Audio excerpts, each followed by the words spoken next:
Hello, this is my review for Return of the Jedi, the 1983 Star Wars film, Episode 6. This is my review for that film. Right, let's start with the obvious. Right, this is one of my all-time favorite films. I've watched this film over 100 times. Forgive me if I'm a little bit irritated as I speak here. I just finished trying to film this review, but I didn't have enough time on my phone to film everything that I was about to say, and I was just at the end. So this is my second attempt in a way. So please forgive me if I'm in any way slightly pessimistic as I try my best to just recapture everything that I was just saying and talk about everything that I want to talk about when it comes to Return of the Jedi. Right, let's start. I've seen this film over 100 times. This is a fantastic film. I really enjoy Return of the Jedi. It's a great ending to the original trilogy, a fantastic end to the Star Wars saga, the George Lucas Star Wars saga. I'm going to do reviews for episodes 7, 8, and 9, but I'll get to them in another video, sorry. Right, let's start at the very beginning. Darth Vader arrives on the Death Star. He has that encounter with the new, not Grand Moff per se, but like the new Emperor, the new Imperial like overlord for the second Death Star, right?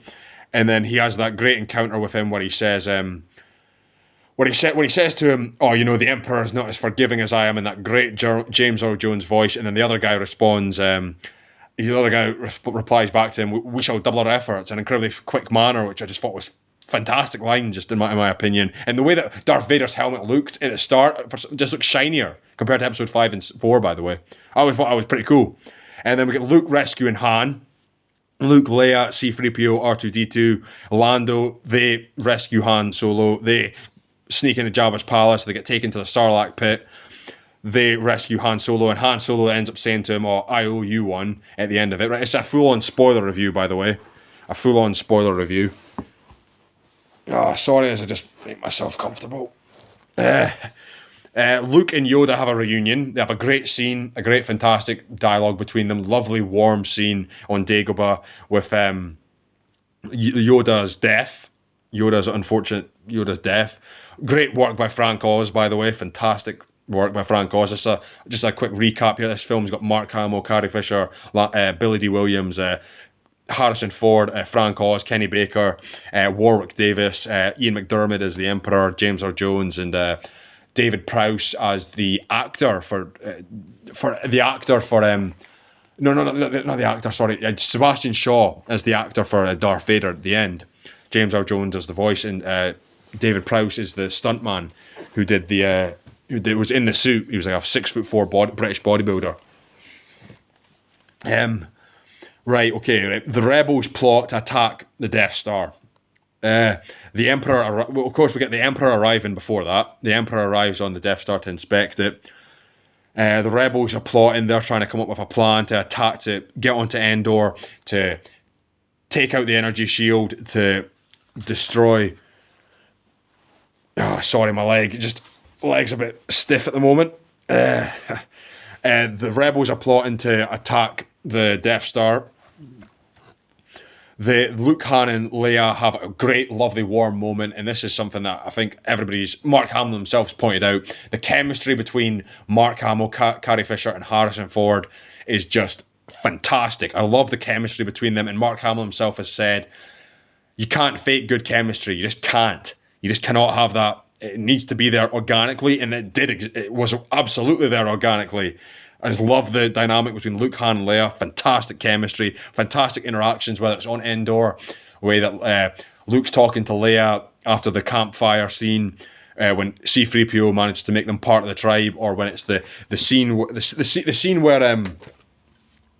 which Luke appears and joins joins Han and Leia, and Han puts his hand on Luke, and he's just like, "Hi, Han," and Luke's like, "Hi, Han." And then it's the scenes when they get reunited after Leia gets temporarily not captured but taken under the wing of the Ewoks after she gets after the speeder chase, and then we get that beautiful moment when they reunite just before the campfire scene, and Luke uses the Force to elevate C-3PO. I love the warmth. The warmth of the film, to me, is one of the strengths of this film. I love that part. I love the as I've already said, the scene with Luke and the Luke and Leia scene, in which Luke reveals to Leia that they're brother and sister. And then, to me, just a second, sorry about this. I'll make myself a little bit more comfortable.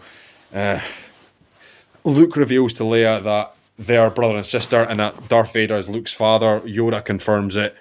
Luke has that scene also with Obi-Wan Kenobi, which he's like, "You told me Vader betrayed and murdered my father," and then he's like, "Your father was Anakin Skywalker.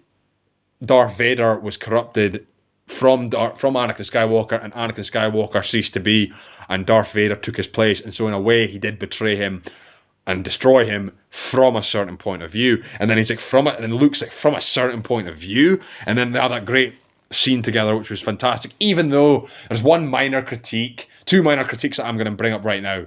The first minor critique is the fact that we never got a scene in which Leia addresses the fact that Darth Vader is her father. Like, no point does she go, "Wow, Darth Vader that's her father." At no point is she like, "Wow, how am I going to cope with this? How am I going to handle this? How do I process this?" There was no scene like that. There should have been a scene like that, in my opinion, but they never had one. And then another minor nitpick I would say is the fact that when Obi-Wan Kenobi and Luke talk, what they should have had is Luke and Obi-Wan walking and talking and walking through Dagobah, which could have given us a chance to see more of the beauty of Dagobah and more great set design. They could have had a great moment to have that there. But Obi-Wan Kenobi sits down, and to me, I think it's the fact that he's a ghost, and it just kind of, I think, I heard somebody say this online, it's like, did he need to take the weight off his legs, because he's a ghost? And it was just like, it was just this feeling of like, they should have had a walking and talking scene. Instead, they should have had a walking and talking scene, even though I love the scene, I still love it, but that's just a minor nitpick, right? So let's get to the part on Endor, once they've managed to get past they've managed to land, they've managed to become part of the Ewok tribe. Luke surrenders to Vader, a fantastic, amazing scene. I loved that scene. And I'm going to talk about the fact that in this film, so many scenes and so much dialogue, and the pacing of the film is noticeably slower, but to me, it's completely justified, it's completely worth it. I'm going to bring up the fact that I've mentioned this to a few of my friends.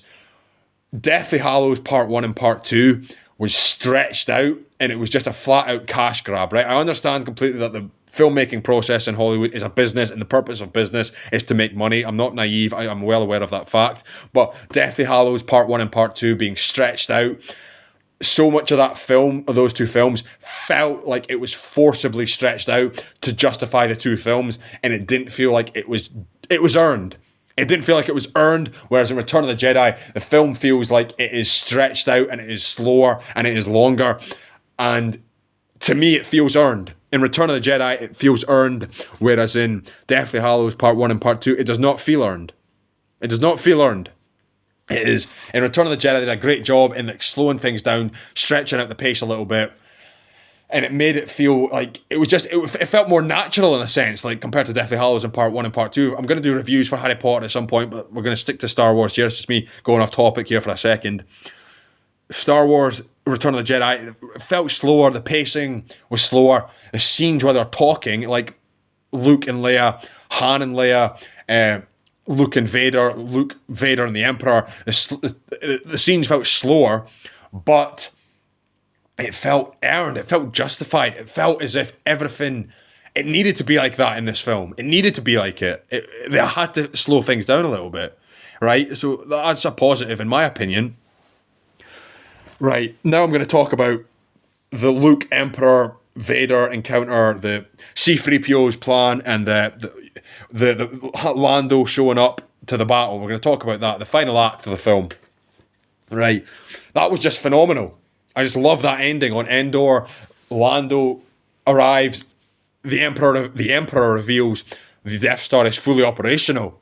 They've been like, it was he who let them discover the secrets of the Death Star's weakness and all that, right?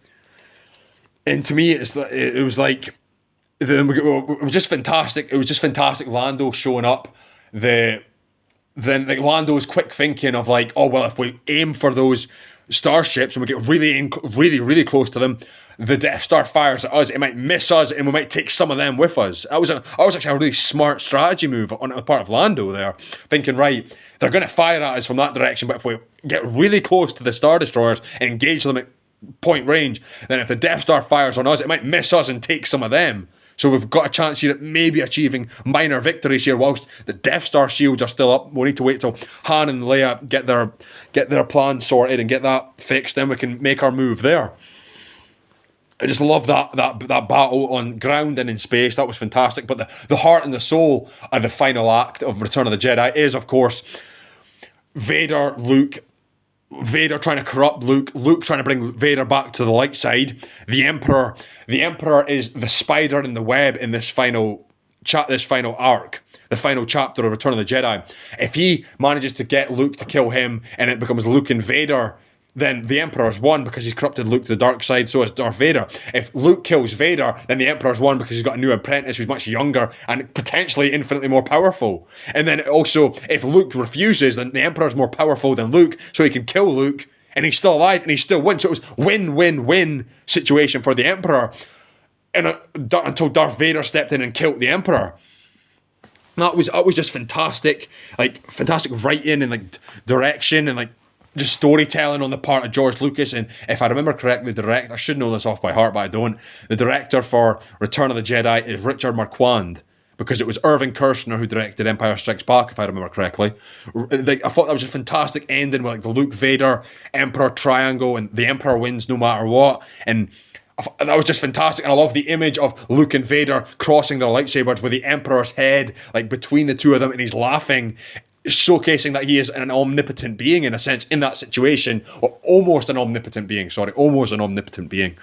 He's incredibly powerful. And then of course the Force lightning, that was just fantastic. And then I love Luke's rage. I love Luke's unhinged rage in which he just lets Darth Vader have it after he says, "You've got a twin sister. Obi-Wan was wise to hide her from me."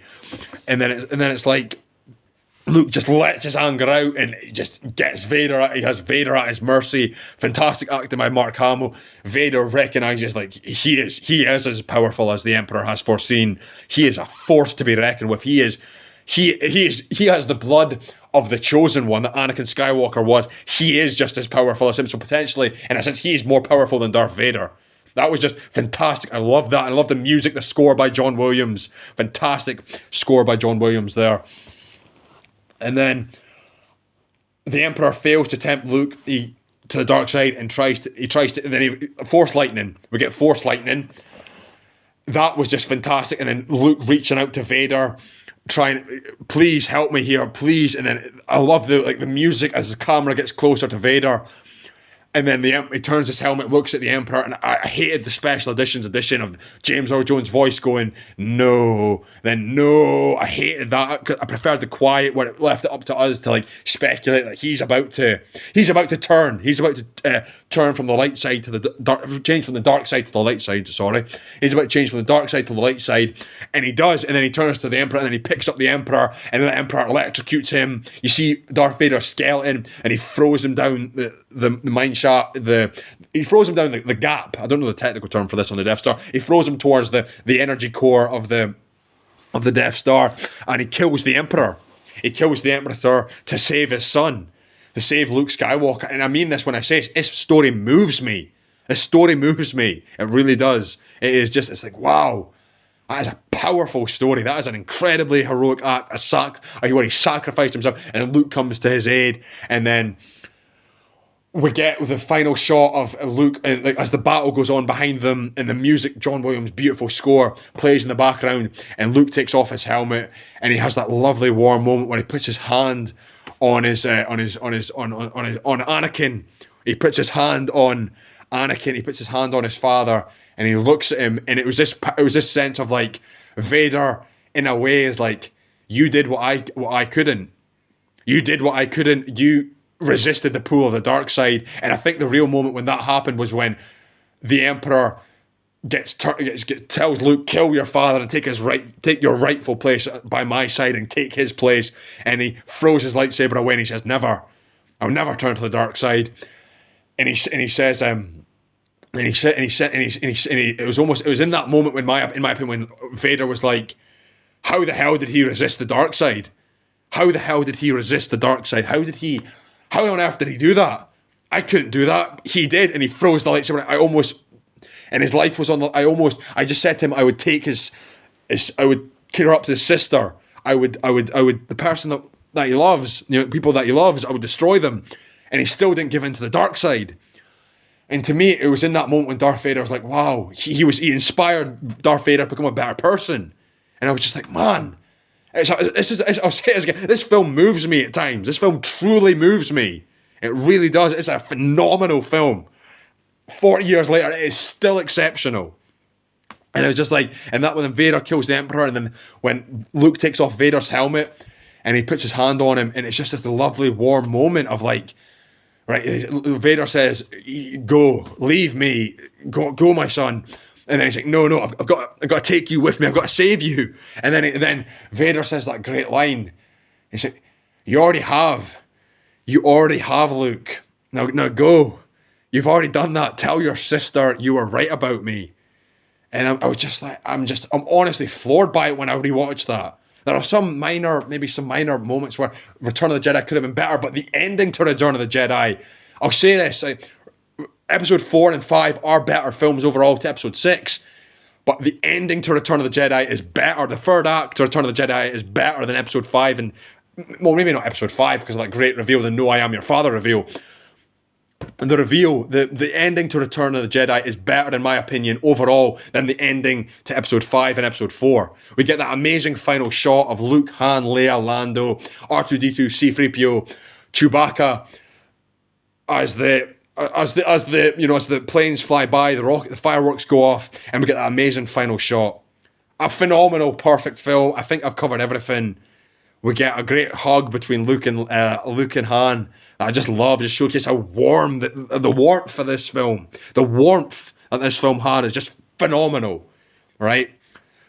I think, and I love also another moment between Han and Leia when he's like, when Han says to Leia, "I love you," and then she says back to him, "I know." A great callback to episode 5. And then Luke gets a moment when he stares at his ghost and he sees Sebastian Shaw's ghost, Obi-Wan Kenobi's ghost, and he gets to see Yoda's ghost.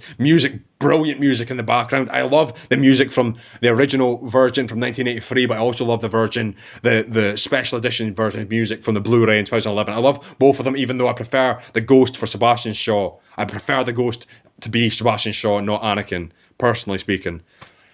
A phenomenal film. A perfect ending to the original trilogy. I love this film so much. I've watched it over 100 times, and I will see this film in my lifetime over another 100 times. I will definitely be watching this film so many more times. Perfect. Well, a few minor things here and there, but overall, a perfect film, a perfect ending to the original trilogy. I've talked about this film for nearly 20 minutes, and maybe I could talk about it forever and ever. But I don't want this video to be too long, and my phone camera doesn't last that long, unfortunately. I'll maybe do another review of this at some point down the line in a few years or whatever, but I'm going to end it there. Return of the Jedi. Phenomenal film. Excellent, amazing film. I'm going to end it there. Thank you for watching. See you next time.